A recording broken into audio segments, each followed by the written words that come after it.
வணக்கம். கவிஞர் வைரமுத்து அவர்களுக்கு ஞானபீட விருது கிடைத்திருக்கிறது என்பதை கேள்விப்பட்டிருப்பீர்கள். அவர் கடகராசி என்று நாங்கள் கேள்விப்பட்டிருக்கிறோம். இந்த கடகராசி பற்றி நாங்கள் சொல்லிகிட்டே இருக்கோம். அஷ்டம சனி முடிஞ்சு உயர்வு வந்துருச்சு, வரப்போகுது அப்படின்ட்டு வந்துருச்சு பாருங்களேன்.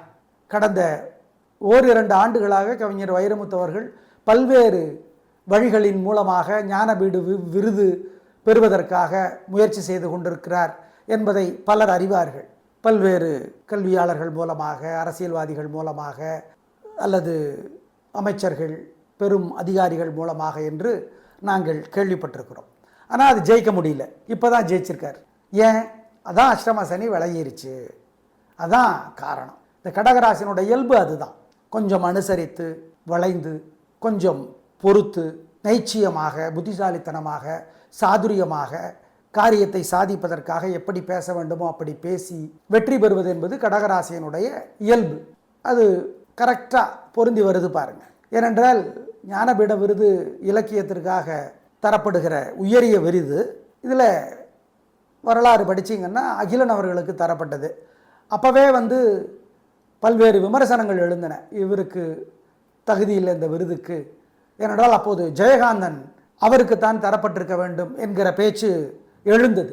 இப்போதும் அதே மாதிரி பேச்சு இருக்குது. ஆனால் காந்தனுக்கு பதிலாக வேறு பேராக இருக்குது. அவ்வளவுதான் வித்தியாசம்.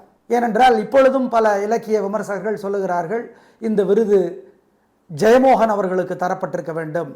வாழ்கால தமிழ் எழுத்தாளர்களிலேயே ஜெயமோகன் அவர்கள்தான் இலக்கியத்தினுடைய உயரிய விருதிற்கு தகுதியானவர்.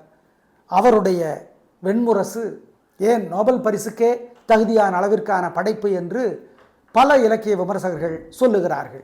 ஆனால் அவருக்கு கிடைக்கவில்லை. அது அவர் விரும்புவதும் இல்லை.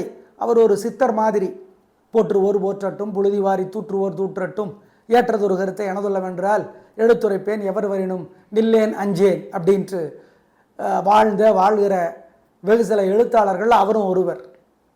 ஜெயகாந்தன், கண்ணதாசன், சுந்தர ராமசாமி, ஜெயமோகன் போன்றோருடைய செயல்பாடு அப்படித்தான். எனவே அகிலன் விருது பெற்றிருக்கிறார். அதற்கு பிறகு ஜெயகாந்தன் விருது பெற்றார். இப்போ விருது பெற்ற போது கூட அவர் என்ன சொன்னார்? இந்த அங்கீகாரத்தை பற்றி என்ன நினைக்கிறீர்கள்னப்போ அவர் சொன்னார், இங்கிலீஷில் சொன்னார், அது it is not a recognition, it is an endorsement அப்படின்னார். அது யானைகளுக்கும் மலைக்கும் கடலுக்கும் உள்ள கம்பீரம். அதுதான் ஜெயகாந்தன். அதே மாதிரி கிட்டத்தட்ட அதே கம்பீரத்தை உடையவர் ஜெயமோகன். எழுத்தும் அப்படித்தான். ஆகவே பல்வேறு விதமான இலக்கிய கருத்துக்கள், விமர்சனங்கள், பார்வைகள் ஓடிக்கொண்டிருக்கின்றன. நாங்கள் என்ன சொல்ல ஆசைப்படுறோன்னா, கடகராசி பாருங்கள், அஷ்டம சனி முடிஞ்சிடுச்சு, உயர்வு வந்திருக்கு பாருங்கள் அப்படிங்கிறது தான் நாங்கள் சொல்ல ஆசைப்படுவது. அதிலுமே கடகராசியில் 3 நட்சத்திரங்கள் இருக்கின்றன. பூசம், புனர்பூசம், ஆயில்யம். பூசம் புனர்பூசம் ரெண்டுமே தேவகணம். தேவகணம்னா கொஞ்சம் அலட்சியமாக இருப்பாங்க.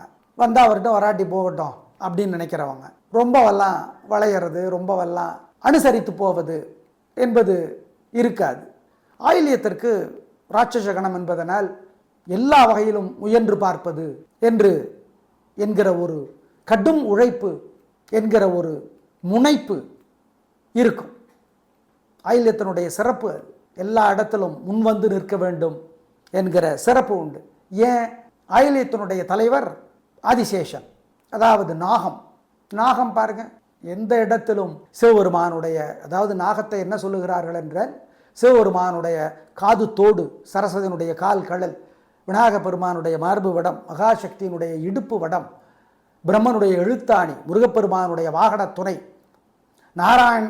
நாராயண பெருமானுடைய மோதிரம், மகாலட்சுமியினுடைய கை வளையல் என்கிறார்கள்.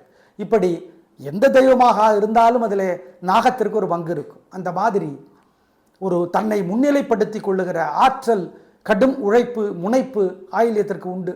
அதனால தான் நாங்கள் ஜோதிடம் உண்மை என்று, அல்லது உண்மைக்கு மிக அருகே என்று சொல்ல ஆசைப்படுகிறோம். நன்றி, வணக்கம்.